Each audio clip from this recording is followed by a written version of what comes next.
Le grand dialogue. Sigika Foba. Edouani wa Makaran. Le grand dialogue de l'émission de débat du studio Tamani sur votre radio. Chenni Beri. Halud Mauni. Chenni Beri. Sigika Foba. Le grand dialogue.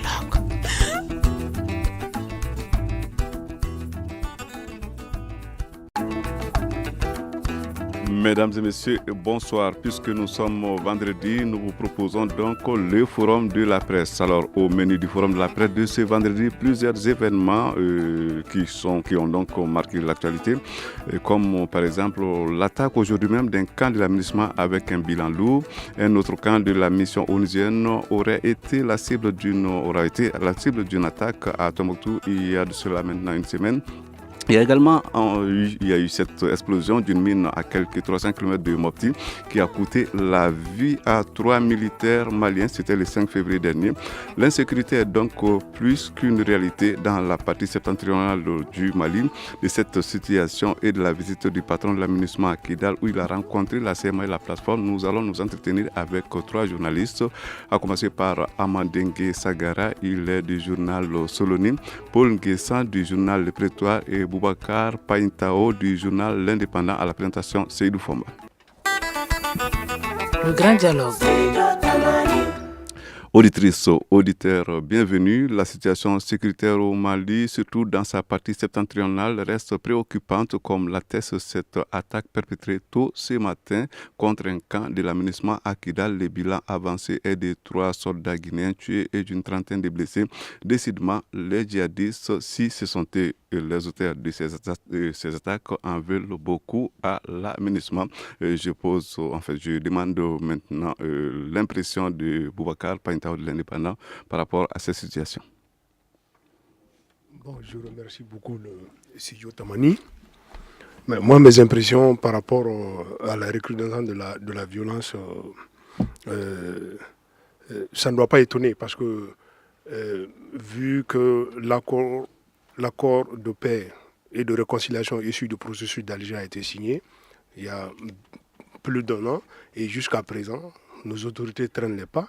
Maintenant, il va de soi que ceux qui n'ont pas intérêt à ce qu'il y ait la paix dans cette partie du Nord, maintenant, vont se manifester. Et puis ce qui est marquant également, ça je crois, c'est le rapprochement de la CEMA et le Gacha. Maintenant, les groupes qui se sentent exclus déjà on commence à... C'est-à-dire que la paix commence à se dessiner. Maintenant, ceux qui se voient déjà orgés à partir de cette alliance, maintenant, vont se manifester. Donc, on va assister, c'est-à-dire à ces attaques-là, c'est-à-dire sporadiques jusqu'à ce qu'il y ait la paix définitive et que, voilà. Maintenant, voilà ce que je veux dire par rapport à ça. Amandengue Sagara du journal Soloni, dites-nous, ces attaques qui se multiplient contre l'aménagement, cela était prévisible? Oui, cela est prévisible, nous l'avons dit sur ce plateau même à plusieurs reprises. Ça montre une fois la fragilité sécuritaire dans notre pays. Nous avons dit, et j'aborderai un peu dans le même sens, aussi longtemps qu'il n'y aura pas de cantonnement, quand on n'ira pas vers le DDR, ces genres d'actions vont se multiplier. Et je crois que beaucoup reste encore, il faut encore frapper. Ce n'est pas, je ne suis pas un oiseau de mauvais augure, mais tout laisse à croire qu'on ne peut pas sécuriser le Nord quand on ne sait pas le mouvement des groupes armés. Chacun fait ce qu'il veut, chacun fait sa loi, chacun est libre d'aller où il veut, quand il veut, comme il veut. Comment vous voulez qu'il n'y ait pas ce genre d'attaque? Monsieur Sagara, vous dites qu'il faut cantonner, même avec le cantonnement, est-ce que la situation va changer? Parce qu'en fait, les hommes auxquels on attribue ces attaques, c'est des djihadistes et je pense que ce n'est pas les djihadistes qui vont être cantonnés. Oui, justement, avec le cantonnement, je crois que c'est plus facile de contrôler la situation. Là, au moins, on sait déjà des groupes armés qui se visent dans le septentrion du pays.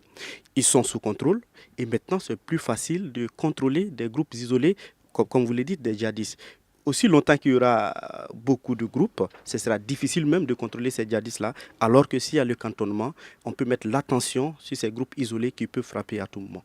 Écoutons l'analyse de Paul Nguessan du journal Le Prétoire.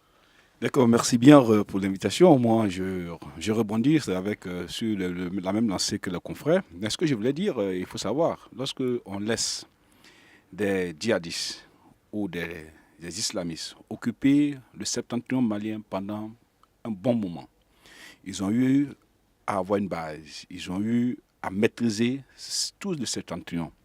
Donc aujourd'hui, même malgré que Barkham soit là-bas, c'est difficile. C'est déjà un de temps de faire les caches d'armes. Ils maîtrisent mieux. Ils ont créé, au fait, ils ont eu un état fictif durant toute l'occupation des régions du Nord.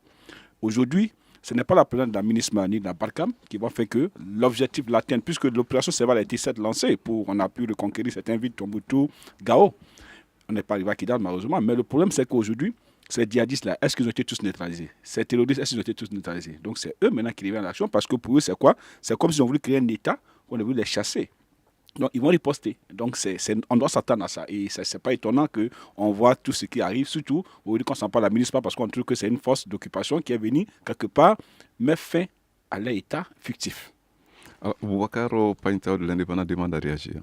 Voilà, donc moi je voulais juste dire que le début de l'accord, c'est-à-dire de la mise en œuvre de l'accord, c'est d'abord le cantonnement. Parce que le cantonnement, ça va nous permettre de faire la différence, c'est-à-dire qui doit porter les armes dans cette partie du pays.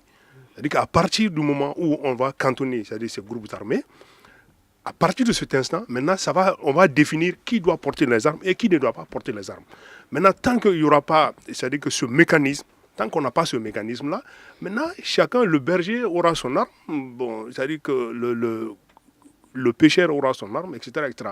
Donc, on ne peut pas dire à personne. Donc, maintenant, il faut le cantonnement, parce que c'est ce cantonnement qui va nous permettre de déterminer qui doit prendre les armes et qui doit détenir les armes dans cette partie.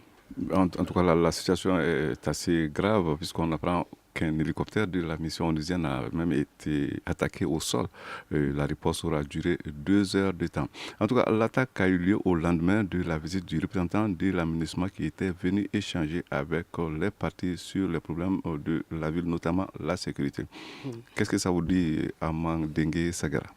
Oui, là, je vais rebondir dans le sens de mon confrère Paitao qui a dit il y a certains aujourd'hui qui n'aimeraient pas voir la mise en œuvre de l'accord. Donc, ils feront tout, n'est-ce pas, pour empêcher cette situation de stabilité.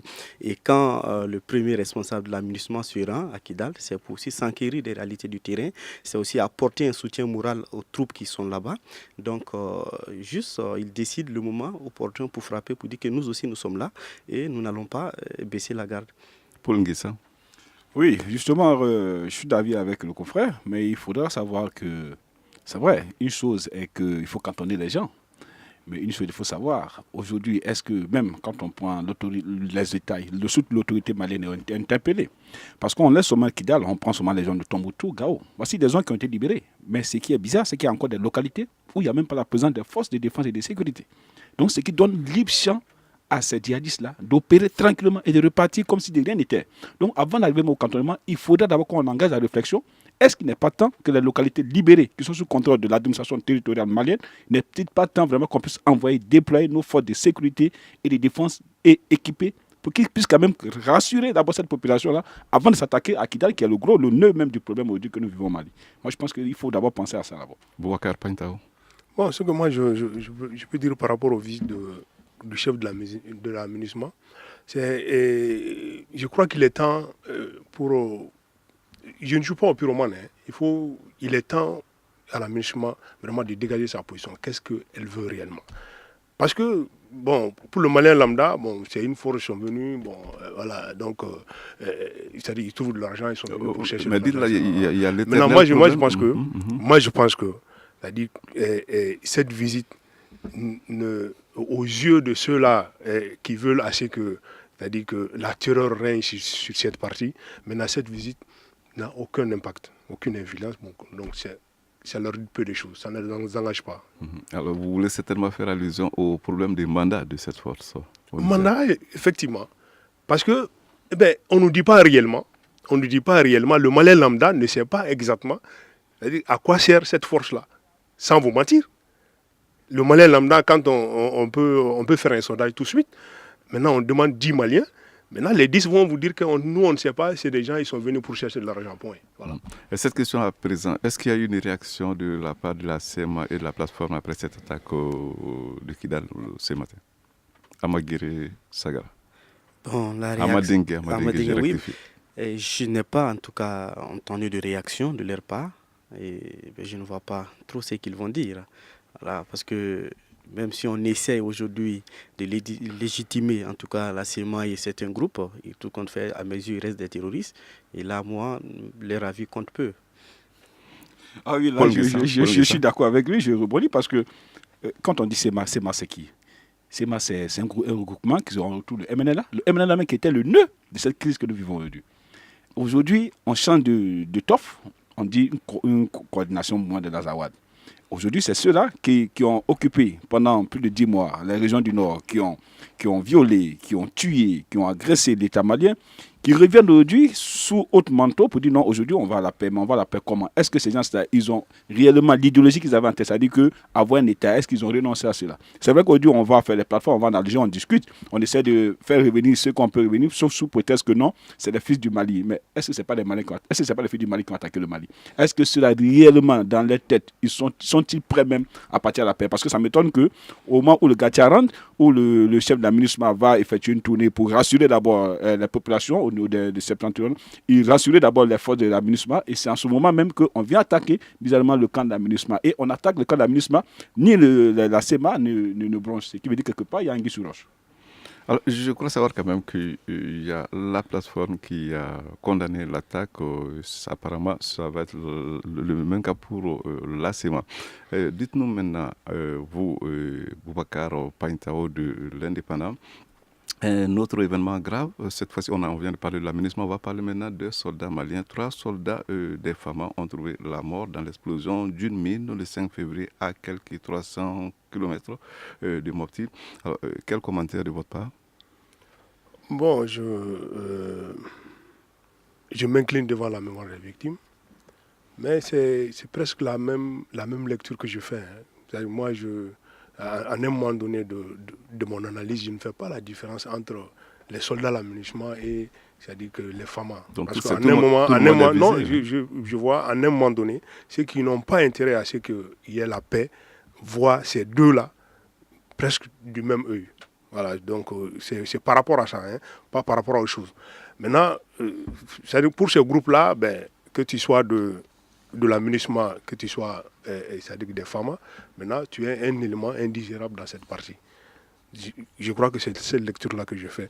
Maintenant, bon, dans la partie, par exemple, Ombori, Mopti ou autre, parce que cette situation, moi je suis de la raison. Moi de la raison, je sais comment est-ce que, c'est-à-dire que ces gens-là, leur philosophie par rapport à la religion musulmane. C'est-à-dire que dès que moi j'ai vu l'histoire de Amadou Koufa, j'ai eu peur parce que je suis de la zone. J'ai dit, si on prenne garde, c'est-à-dire que cette histoire va prendre une autre tournure.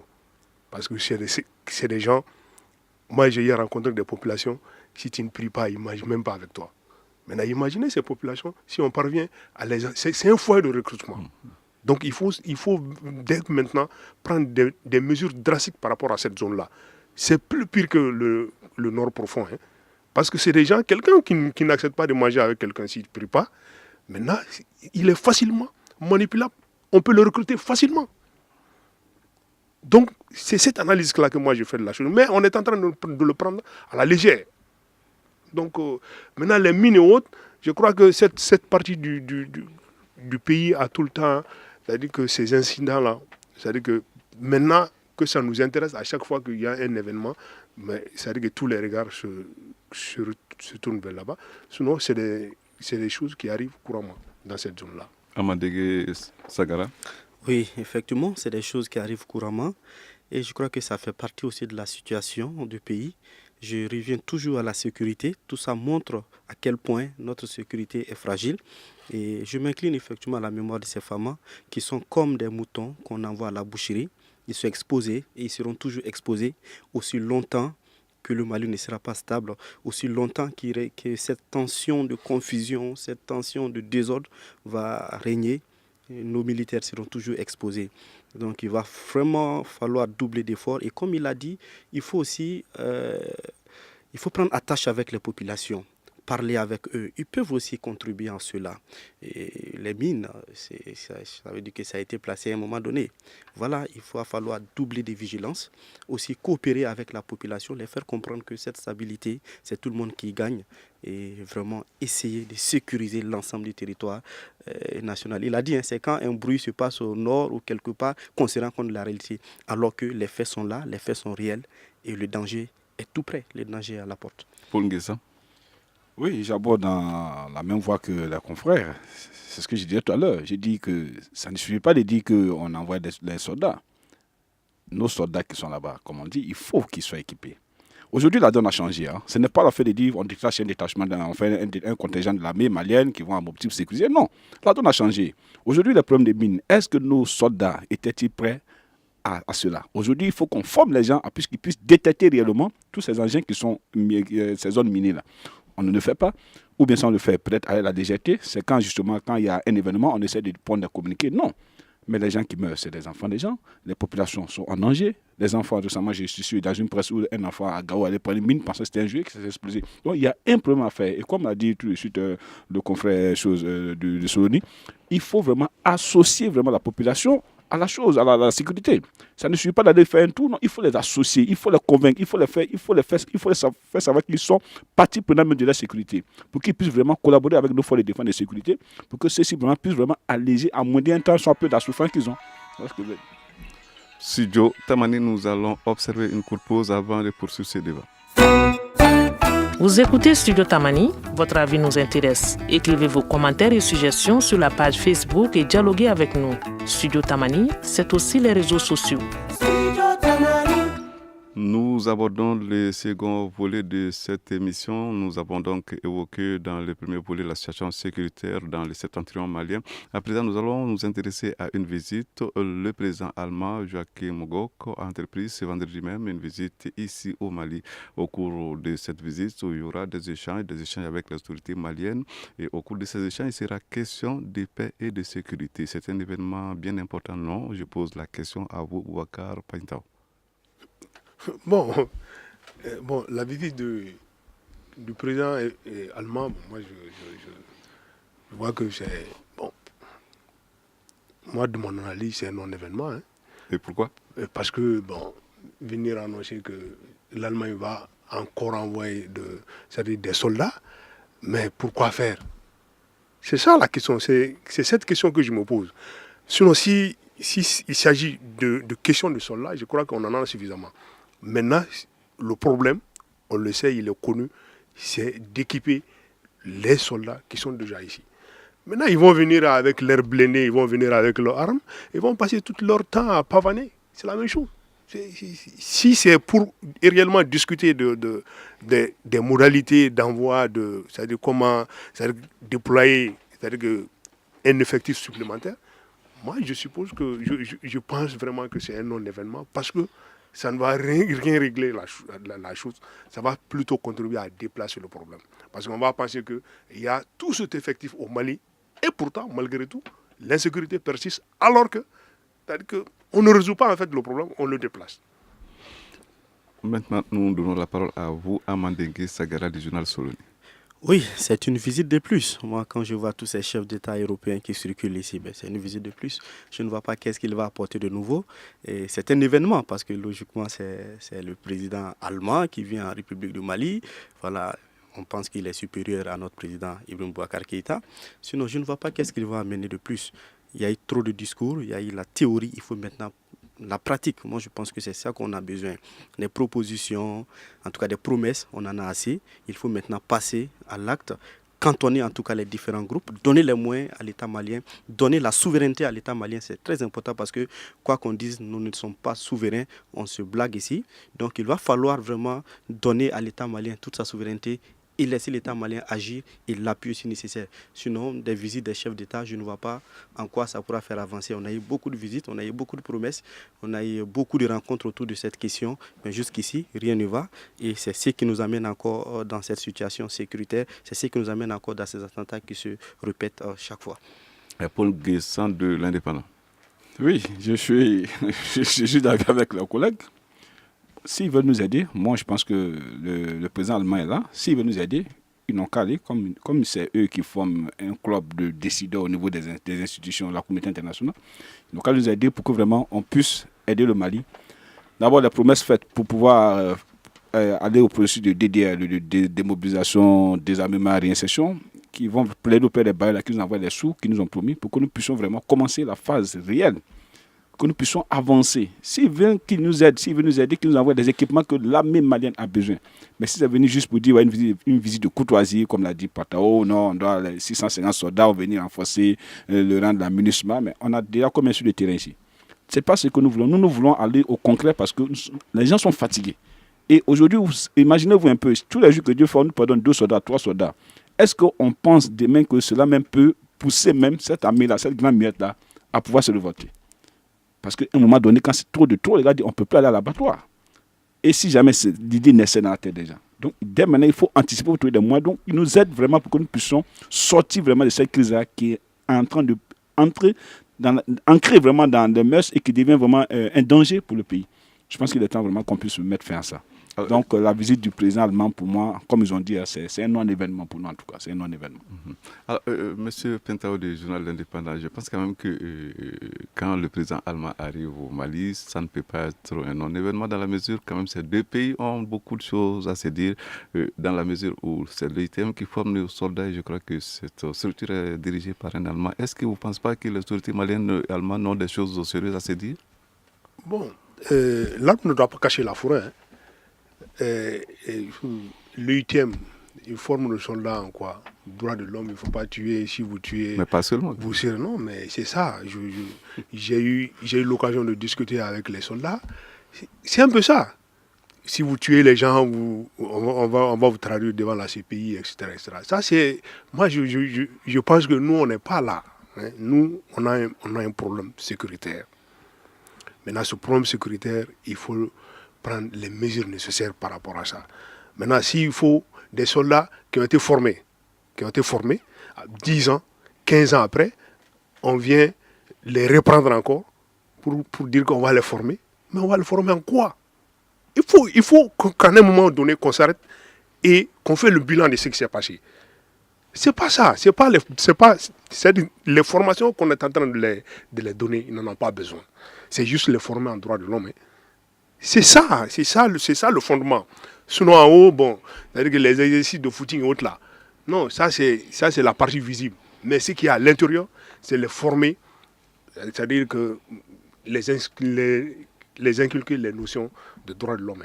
C'est ce que je vois. Amadeke Sagara, ce n'est pas un peu trop sévère ce que dit M. Pentao, ce jeu de la formation de nos soldats? Pas trop sévère, mais je veux préciser quelque chose. Ce ne dit pas que voilà, la visite du président n'est pas une bonne chose. J'ai dit qu'il ne faut pas en faire un grand événement. La preuve, notre président, il fait beaucoup de voyages où il va. Okay, je ne pense pas qu'on en fait un problème chez eux là-bas. Mais ce qui est sûr, comme il l'a dit, ce n'est pas la formation aujourd'hui de nos militaires. Nos militaires sont formés. Moi, je vois ça comment? C'est comme quelqu'un est dans un puits, vous tentez de le sauver, vous avez un escalier, vous le laissez et c'est un morceau de fil que vous le tendez. Mais vous faites semblant d'aider. Moi, je pense que toutes ces visites, effectivement, l'armée malienne, si c'est la formation, ils sont formés. Si c'est le moral est au top. Mais seulement c'est l'équipement qui les manque. C'est les moyens logistiques qui les manquent. S'ils peuvent aider en ce sens-là, c'est une bonne chose. Mais venir discuter, et j'appuie ce qu'il dit, généralement quand ils viennent les formations, c'est quoi? C'est le droit des hommes, le droit de l'homme. Il ne faut pas tuer. Et c'est ce qui fait qu'aujourd'hui même, voilà, l'armée souvent a tellement ça dans la tête que ça n'aide pas. Je pense qu'il faut plutôt, ce qu'on a besoin, ce que le peuple malien a besoin aujourd'hui, c'est sécuriser le pays. Et ça ne peut pas aller sans le désarmement, les cantonnements, et la souveraineté de l'État malien. Alors, vous avez parlé d'équipement. Est-ce que vous ne pensez pas que Maliens et Allemands peuvent justement échanger à ce sujet? Oui, ils peuvent le faire. D'où l'importance de cette visite, dans tous les cas. Oui.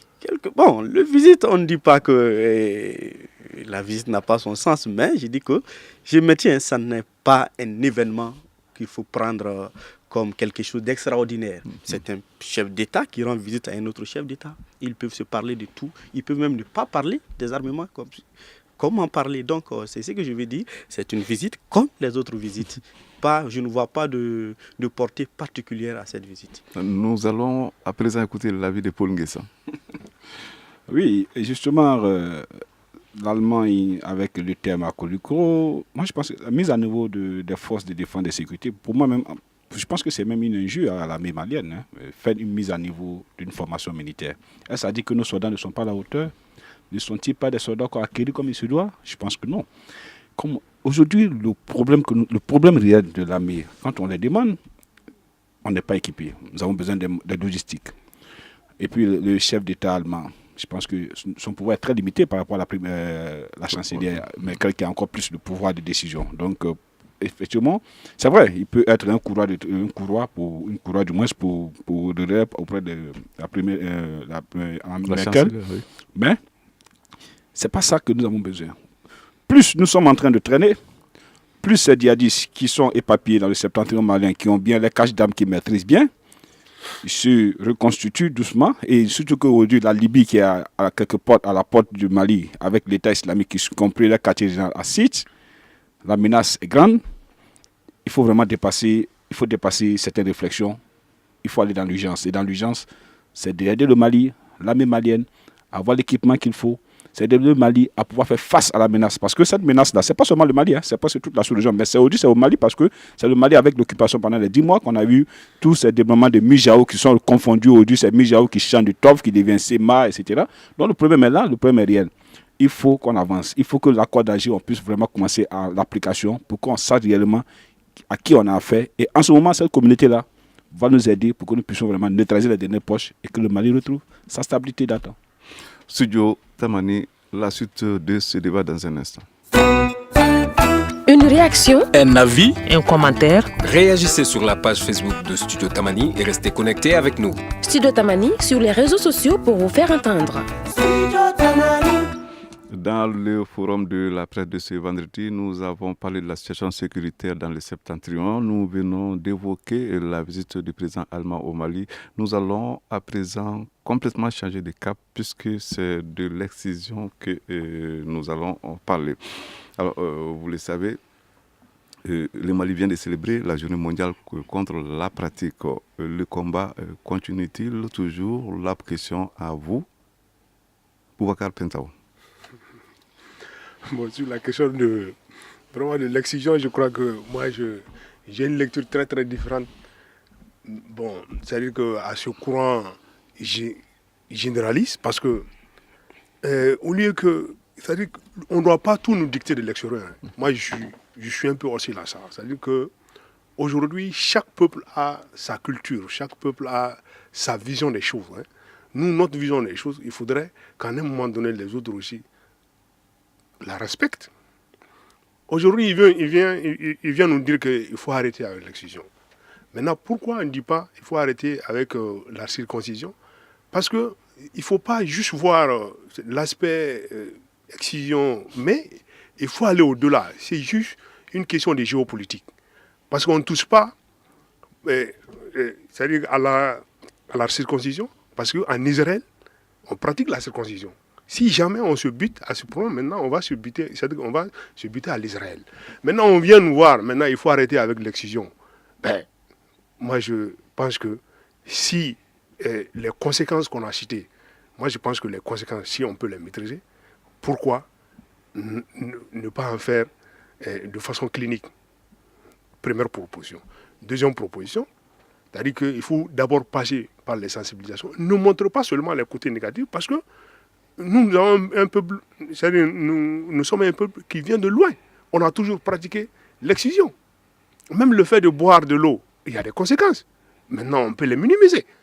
Bon, aujourd'hui, il faut arrêter avec l'excision, mais en contrepartie, donner la chance avec l'homosexualité. Alors que nous, dans notre culture, l'Afrique noire de façon générale, nous, on est aussi là ça. Mais on veut nous imposer ça parce qu'on dit que c'est un droit.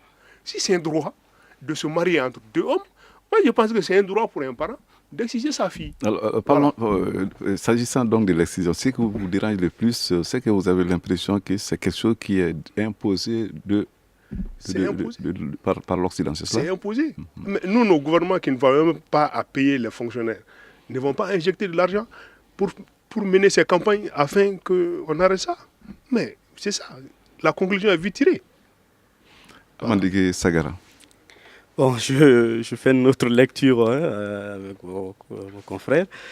Et c'est vrai, l'excision, aujourd'hui, je vois et je pense que c'est un mal qu'il faut vraiment aider à éradiquer. C'est vrai, on ne sait pas quand même bien quand on impose, mais je ne vois pas ça sous l'angle d'imposition. Mais je pense qu'il faut aussi tirer ce qui est bon des autres. Même chez nous, en Afrique ici, l'exclusion n'est pas pratiquée chez tous les peuples. Il y a des peuples qui ne pratiquent pas l'exclusion. Mais il a été montré que, vous voyez, ça fait beaucoup de mal que de bien. Et effectivement, les conséquences sont là, réelles. Et si on peut minimiser, il faut le faire. Où je serais d'accord avec lui, c'est de sensibiliser la population, faire comprendre à la population les méfaits, n'est-ce pas, de l'excision. Moi, personnellement, ça va peut-être l'étonner, mais je suis en contact avec des dames. Beaucoup de fois, il m'arrive souvent de discuter avec des femmes. Ça fait plus de 4 ans que je fais cela. Il y a des femmes qui me disent, on l'a toujours fait chez nous. Nos grands-parents ont été excisés. Pourquoi nous, on ne sera pas excisés? Je dis, mais non.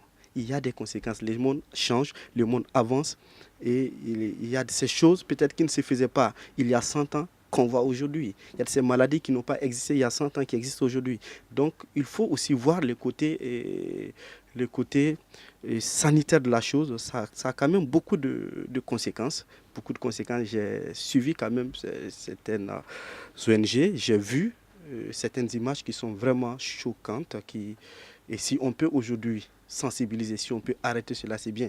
Il ne faut pas confondre aussi avec l'excision. L'excision aujourd'hui, ça ne crée pas de polémique, hein, c'est partout. De toute façon, je ne sais pas, en tout cas à ma connaissance, je n'ai pas vu un peuple qui dit, bon, chez nous, on n'excise pas les hommes.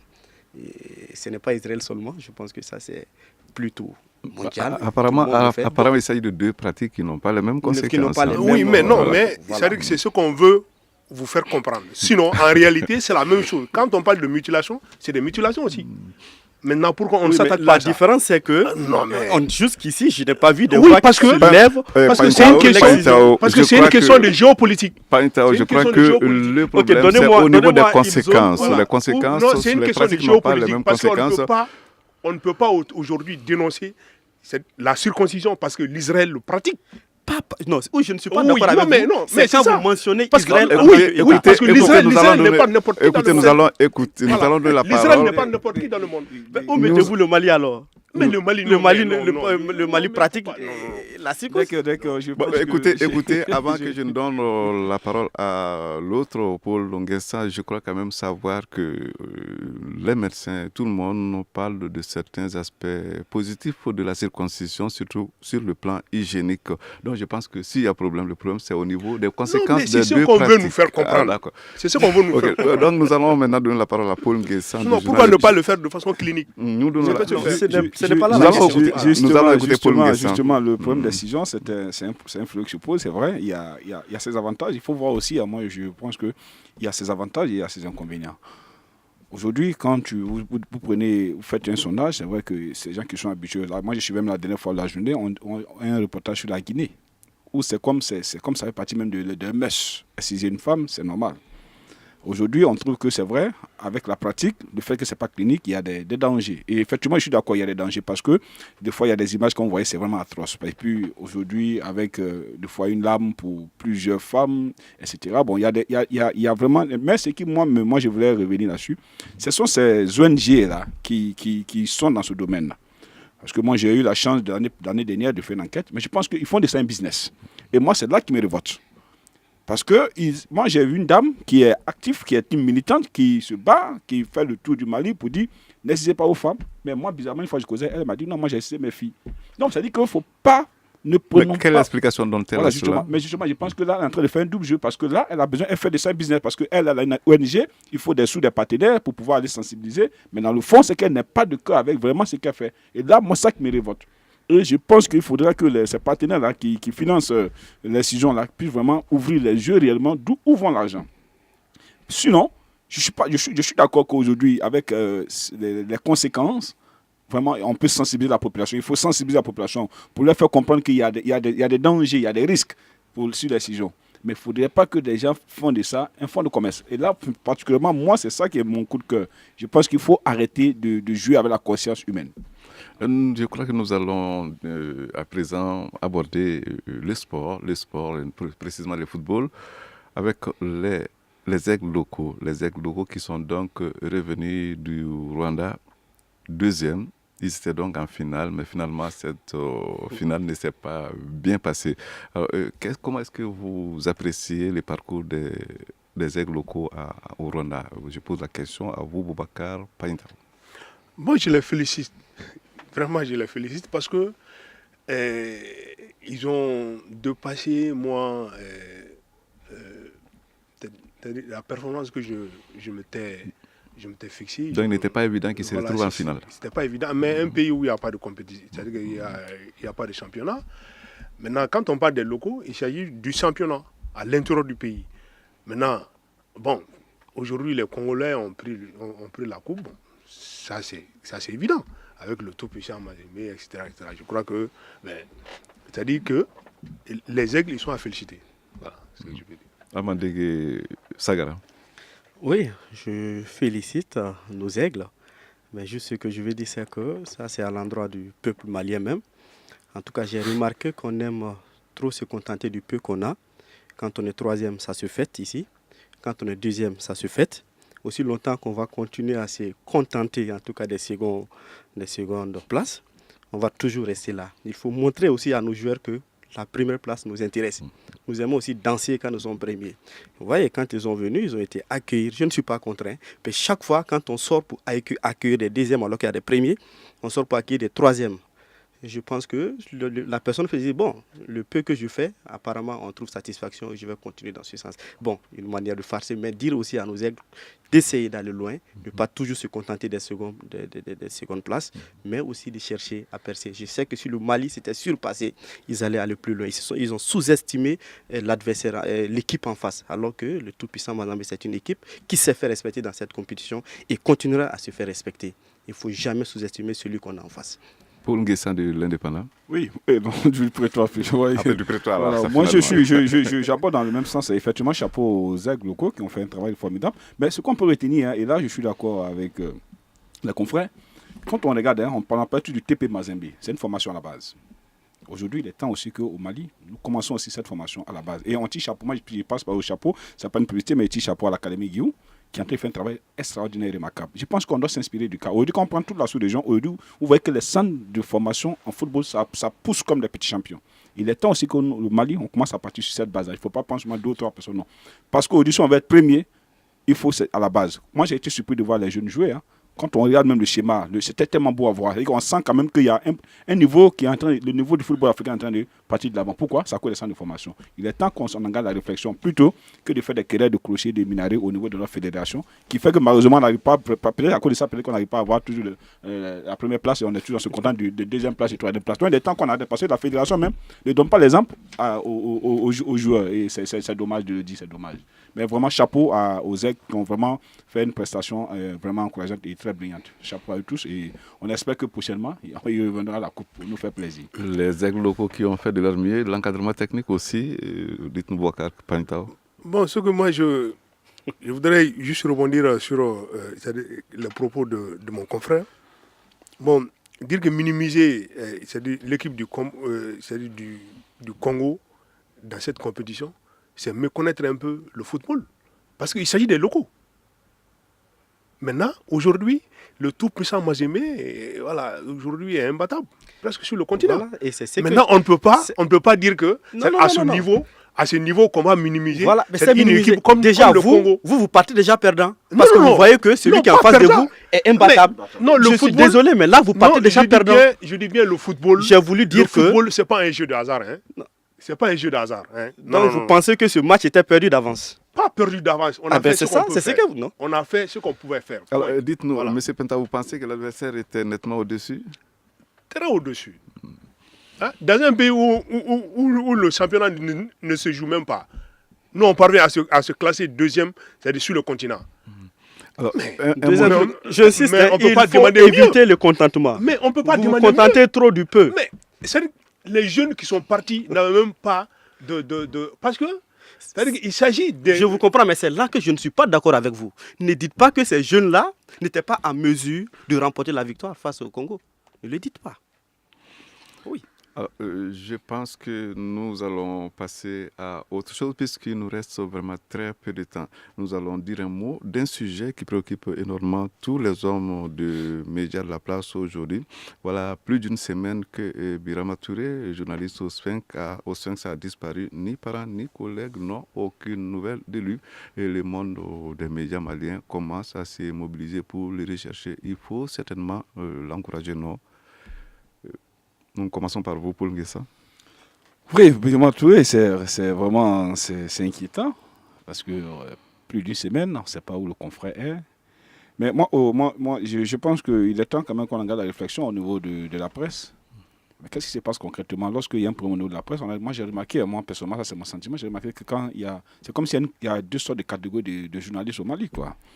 Il y a certaines personnes, dès que c'est eux, je pense qu'il y a une mobilisation totale du coup. Mais quand c'est d'autres, on prend du temps, on essaie de faire des commentaires dans les grains. Non. Journaliste, c'est journaliste. Quand il y a un problème, il faut réagir. Plus de 2 semaines, personne ne parle. À part, j'ai vu le syndicat la dernière fois qui est sorti pour essayer de voir qu'est-ce qu'il faut faire. Bon, quelques journaux qui ont mis la photo, mais non. Mais les responsables de presse, les autres associations, là, qu'est-ce qu'ils font concrètement? Vraiment, il est temps qu'on puisse vraiment se pencher sur cette coopération-là, qui est certes intéressante, mais qui avait ses conséquences-là. Où est-ce qu'il est parti? Qu'est-ce qu'il a fait? C'est bizarre, mais il faut vraiment garder la réflexion comme le confrère, quoi. Boubacar Paintao de l'Indépendant.